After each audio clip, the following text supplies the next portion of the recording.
Life's been a series of tough breaks and lucky strikes.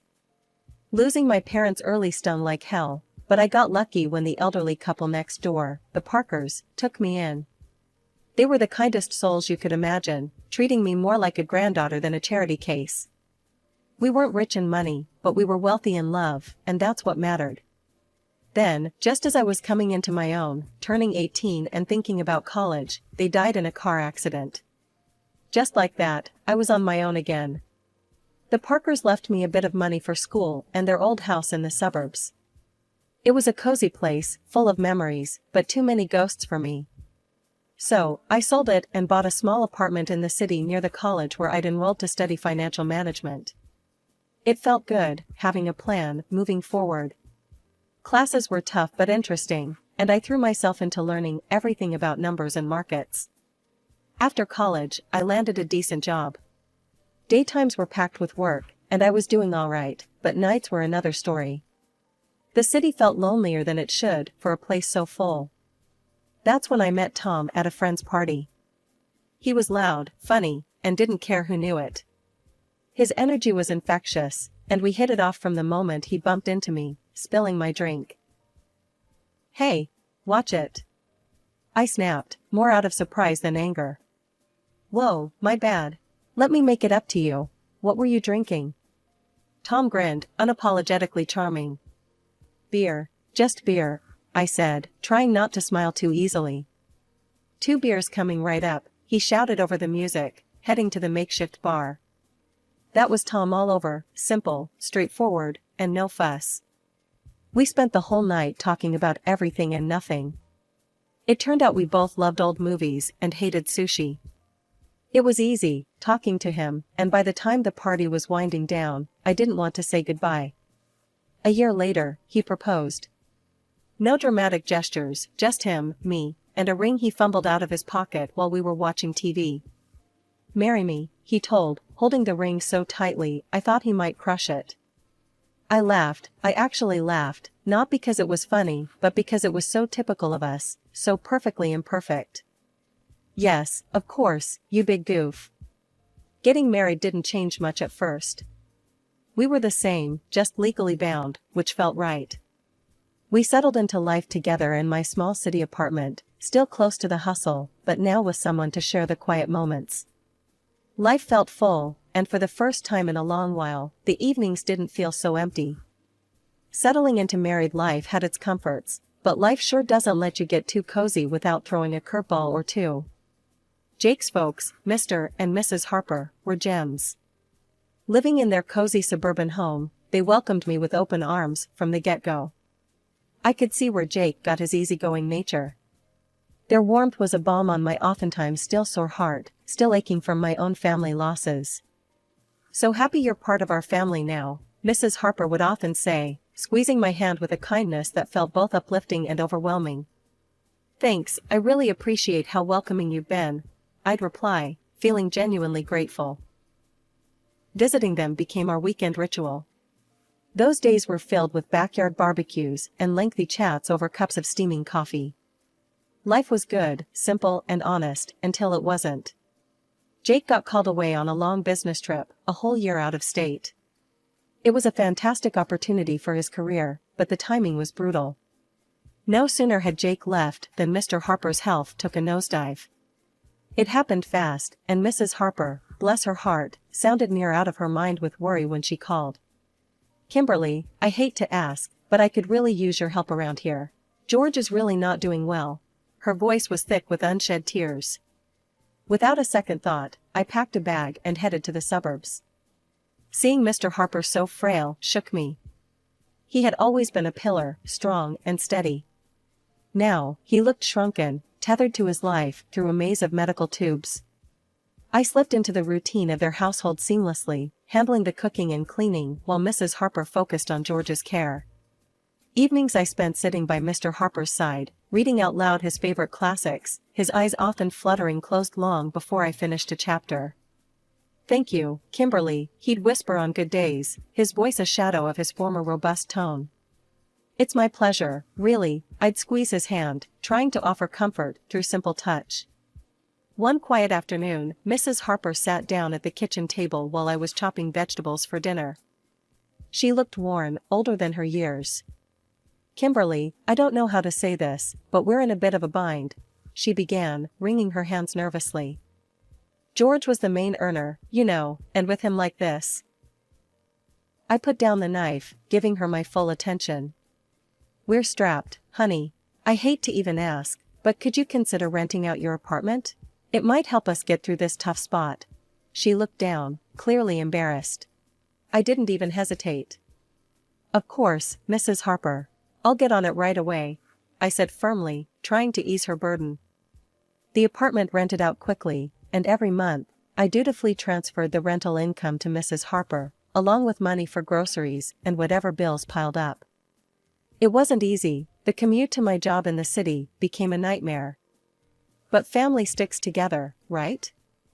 That's what I kept telling myself, even on the hardest days. "Kimberly, you're a godsend," Mrs. Harper would often say, her relief palpable each time I handed her the money. "It's what family does," I'd respond, though some nights, as I lay in the guest room listening to the distant sounds of sirens from the city, I couldn't help but feel the weight of the world on my shoulders. Jake's calls were my only respite, his voice a tether to another life. "How's it going, Kim? You holding up okay?" His concern was always evident, even through the static of long-distance calls. "We're managing. Don't worry about us." I'd force cheerfulness into my voice, not wanting to add to his stress. Life in the Harper household took a drastic turn when Susan, Mrs. Harper's daughter from her first marriage, showed up unexpectedly. The vibe shifted immediately. She had that kind of presence, like a cold breeze that sneaks under the door. I never really knew Susan well, but I'd heard enough from Jake and even glimpsed her frosty relationship with Mr. Harper during brief, tense visits. My days had already stretched thin, juggling long commutes to work and caring for Mr. Harper, who was now bedridden and fading fast. Susan's arrival, however, added a whole new layer of tension. It was clear she was here to stay, making herself at home as if she owned the place. One evening, after a particularly grueling day, Mr. Harper beckoned me to his side with a weak gesture. His voice was a hoarse whisper, strained and urgent. "Kimberly, you need to watch out for Susan. She's a very bad person." I leaned closer, the gravity in his tone pulling a knot tight in my stomach. "I understand, Mr. Harper. I'll be careful," I promised, though I wasn't exactly sure what I was promising against. True to Mr. Harper's warning, Susan wasted no time establishing her new regime. The first sign was when I found her in the kitchen one morning, her presence like a storm cloud over the breakfast nook. "Just so we're clear, I'm not here to play housemaid or chef for anyone," she declared, her tone sharp as she sipped her coffee, eyeing me like I was an intruder in her mother's kitchen. I was taken aback, but managed to keep my cool. "Okay, Susan. I've been handling things so far, and I can keep at it," I said, trying to keep the peace. "Good, because I don't plan on lifting a finger. This is Mom's house, after all." She snapped back, her eyes daring me to challenge her. From that day on, Susan made sure her presence was felt and not in a good way. She'd order takeout just for herself and her mother, leaving their empty boxes on the table for me to clean up. Her disdain wasn't subtle, and it stung, but I swallowed the bitterness, because Mr. Harper needed peace. "Kimberly, why don't you sit and eat with us tonight?" Mrs. Harper asked one evening, a rare moment of old warmth in her voice. Before I could respond, Susan cut in sharply. "Mom, Kimberly's been busy all day, she probably prefers eating later." Her words were coated with fake concern, but the message was clear: I wasn't welcome. The days grew heavier, my chores doubling as Susan's entitlement filled every corner of the house. I'd hear her late at night, whispering with her mother, turning her against me with poison words. Mrs. Harper, once so kind and understanding, started to change too, her looks colder, her thank yous fewer. A couple of weeks later, Mr. Harper was gone. The funeral was a solemn affair, with Jake flying in just in time to say his goodbyes. It was the first time in months we were together, and the relief of having him by my side was palpable. Yet, amidst the morning, I noticed the air had shifted significantly at the Harper residence. Susan was on her best behavior, treating everyone with a forced politeness. "How's everything been while I've been gone?" Jake asked me quietly during a brief moment we had alone after the service. "Fine, everything's been fine," I lied, forcing a smile. I didn't want to burden him further, his grief was enough to handle. "You sure? You look a bit worn out," he pressed, his brow furrowed with concern. "It's just been busy, you know, helping out around here," I reassured him, avoiding his gaze. It wasn't the time to delve into the mess that was brewing beneath the surface. As soon as Jake left, Susan dropped her act. The mask of the dutiful sister was gone, replaced by the sneering, dismissive attitude I'd grown accustomed to. The dynamic in the house shifted drastically. Mrs. Harper, perhaps in her own throbbing grief, became distant and cold towards me. Commands replaced conversations, and I felt more like an intruder than a family member. Susan took over the household like she was the lady of the manor. Her reign was marked by disregard for anyone's feelings but her own. She started barging into my room without knocking, rummaging through my things as though she was searching for buried treasure. One afternoon, I was out in the garden trying to find some peace, when I stumbled upon a box lying among the shrubs. Curiosity piqued, I opened it, only to find my watches, jewelry, and even some underwear. My heart sank. Nearby, draped carelessly over a bush, were several of my dresses. Fury bubbled up inside me as I gathered my belongings. Clutching the box, I stormed inside, finding Susan in the living room, lounging like she owned the place. "What the hell, Susan?" I demanded, my voice shaking with rage. "You can't just throw my stuff out." Susan laughed, a cold, harsh sound that echoed mockingly around the room. "Live here? Please, you're just a guest, and not a welcome one. You should be out in the garden, or better yet, on the street. You're nothing but a rootless beggar anyway." Her words stung like salt in a wound. I couldn't believe the venom in her voice. Trembling, I turned to Mrs. Harper, who had just entered the room. "Mrs. Harper, please, tell her she can't treat me like this. This is supposed to be my home too," I pleaded, my voice cracking. Mrs. Harper, once kind and gentle, now looked through me as if I were glass. "This is Susan's house now." "She's right, Kimberly. Maybe it's time you found somewhere else to live." Her words were a blow I hadn't anticipated. I stood there, the box in my hands, my heart breaking in my chest. The home I had come to know, the family I thought I had, crumbled around me in that instant. Despite everything, I stayed because of a promise I made to Mr. Harper on his deathbed, to look after his wife and not let Susan overpower her. But day by day, Mrs. Harper seemed to adopt Susan's cruel traits, her words turning sharp, her eyes cold. "You're just sitting on your hands here, aren't you?" Mrs. Harper snapped one evening as I cleaned up after dinner, her voice dripping with disdain. "I'm doing my best to keep things running smoothly," I replied, trying to keep my voice steady despite the hurt her words caused. "Best? Could have fooled me. Seems like you're just freeloading," she scoffed, turning her back to me as she left the room. Her words stung. I was far from a freeloader. I had rented out my apartment and transferred nearly all that income to Mrs. Harper, on top of handling most of the housework, while Susan did nothing but criticize. Susan, living off her mother's pension, was relentless. "Really, what did my brother even see in you?" she would taunt me nightly, her voice loud enough to carry through the thin walls. I'd bite my tongue, swallow the anger and frustration, and remind myself of the promise I made. But the atmosphere was suffocating, the house a minefield of hostility. One evening, coming home early from work, my world tilted on its axis. I walked in to hear Susan and Mrs. Harper in the middle of a heated discussion in the living room, not noticing my arrival. "We need to get her to sell that apartment of hers. You know how much we could use that money," Susan was saying, her tone greedy and calculating. "Yes, but how do we convince her? Kimberly's no fool, she won't just hand it over," Mrs. Harper replied, her voice a mix of frustration and greed. Leave it to me, Mom. I'll sweet-talk her into it.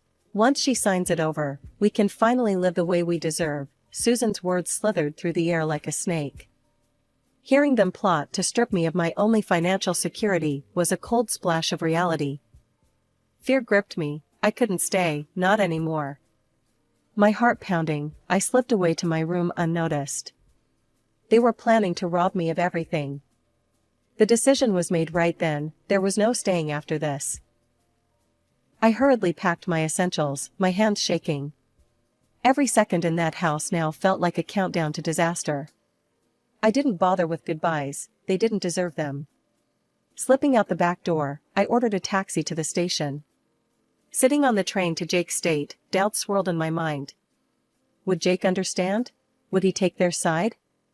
The uncertainty was crushing, but the fear of what might happen if I stayed was worse. I stared out the window, watching the landscape blur by, a mix of fear and resolve settling in my chest. When I arrived at Jake's place, his reaction was a cocktail of shock, relief, and a swirl of questions. His eyes widened as he opened the door to find me standing there, bag in hand, looking probably as frazzled as I felt. "Kimberly? What are you doing here? Is everything okay?" he asked, stepping aside to let me in. I hesitated, taking in the familiar, comforting sight of his temporary home. "No, Jake, everything's not okay. Not at all," I replied, my voice catching a bit. He led me to the couch, his expression now lined with worry. "Talk to me, babe. What happened?" I told him everything, starting from Susan's return, the worsening conditions at home, the financial manipulations, and the final straw, the plot to make me sell my apartment. I hadn't wanted to worry him before, didn't want to add to his stress while he was away working. Jake's face darkened with each word I spoke. By the time I finished, his fists were clenched, his jaw set hard.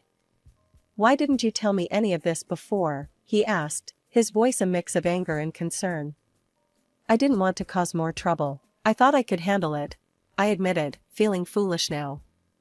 "Kimberly, damn it, you shouldn't have to handle anything like that alone," he exploded, standing up to pace the room. "I can't believe my mom and Susan would treat you this way." He stopped and looked at me, his eyes intense.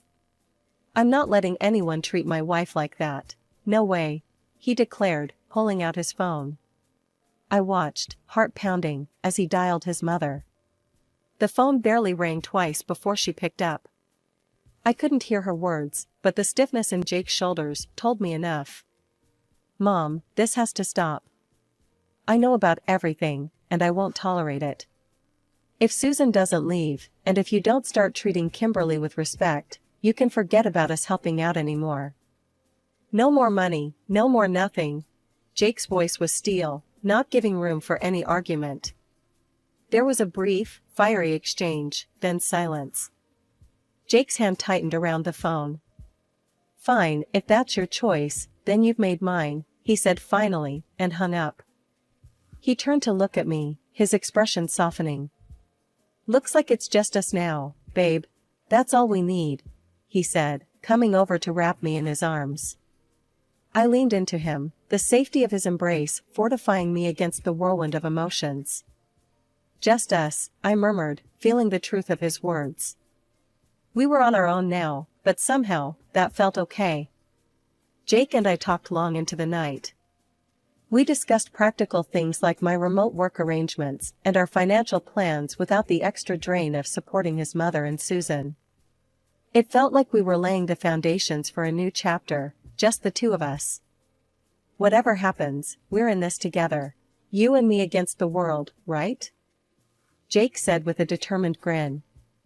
"Right," I smiled back, feeling more confident with him by my side. Against the world.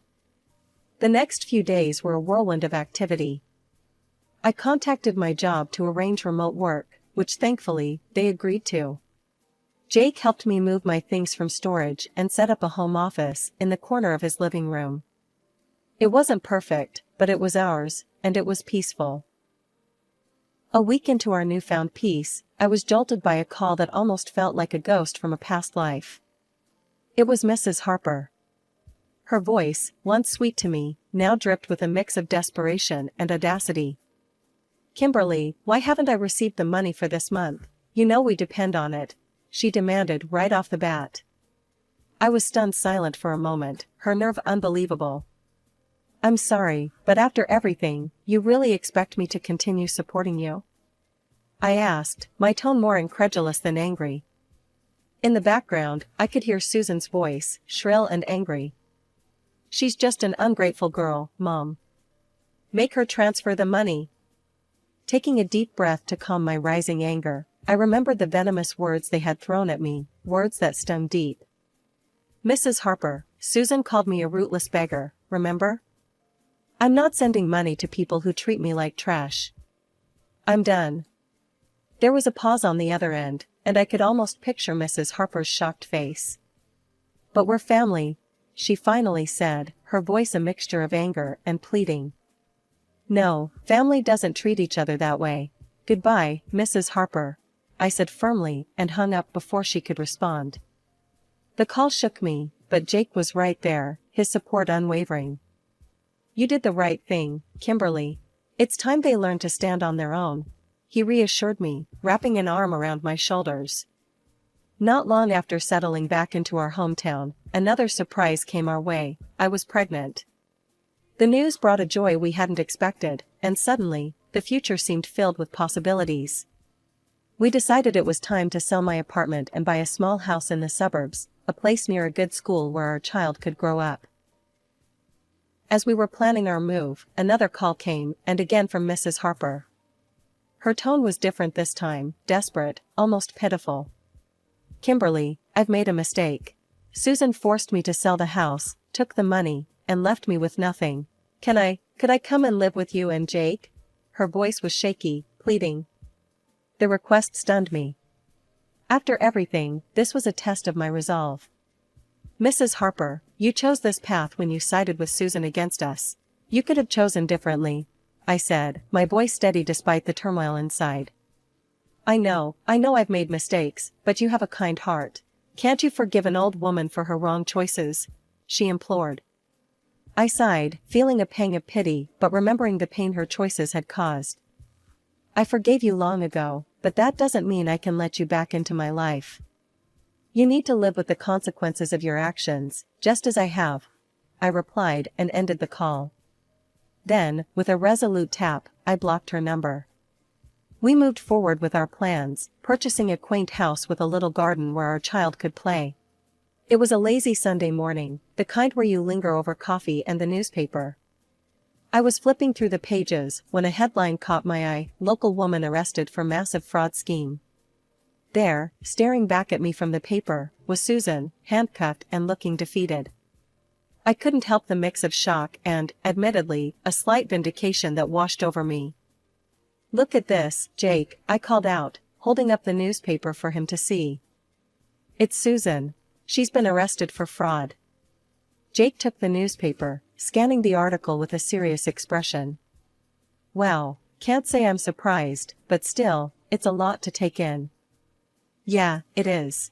But she made her choices, and now she's facing the consequences, I replied, feeling a closure I hadn't realized I needed. The news eventually drifted to us through friends that Mrs. Harper was living in a tiny apartment, working 2 jobs to scrape by. Her pension wasn't enough to cover her living expenses and pay off the debts Susan had left her with. Did you hear about your mom? One of Jake's friends, Matt, brought it up one evening when they were over for a backyard barbecue. Yeah, I heard, Jake responded, flipping burgers on the grill. His voice held a trace of sadness, but it was tempered with resolve. She chose her path, Matt. It's tough, but that's how it is. Matt nodded, understanding the unspoken boundaries. You're right, man. Just thought you should know. The conversation shifted after that, the evening air filled with the lighter topics of sports and work. Life had moved on, and so had we. The joy of our new life really crystallized when Mia came into the world.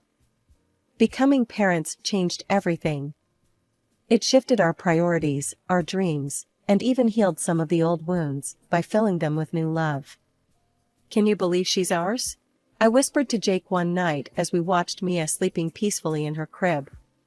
She's perfect, Kimberly. Just perfect, Jake murmured back, his voice thick with emotion. We spent our days marveling at each little milestone Mia achieved, each smile, each giggle. She was our little miracle, and with her, the hardships of the past seemed to recede, making room for new memories, better ones. Each day was simple, but filled with little moments of joy that stitched a tapestry of a happy family life.